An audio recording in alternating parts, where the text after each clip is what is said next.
Narito na mabilis ang balita sa probinsya.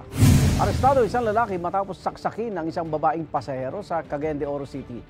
At base sa investigasyon, parehong sakay ng jeep ang dalawa. Pinangkaraw, hablutin ng lalaki ang bag ng babae pero nabigo siya kaya sinaksak niya ang babae.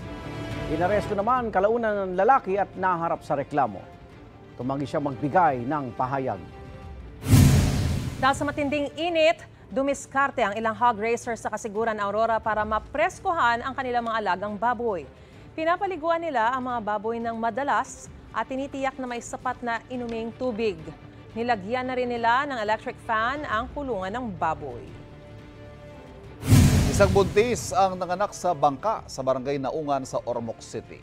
Nagsilang po siya ng sanggol na lalaki. Ayon sa mga responding tauhan ng Bureau of Fire Protection, dinala nila agad sa isang maternity clinic ang mag-ina para ma-check up. Igan, mauna ka sa mga balita. Mag-subscribe sa GMA Integrated News sa YouTube. Sa mga kapuso abroad, subaybayan nyo kami sa GMA Pinoy TV at sa www.gmanews.tv.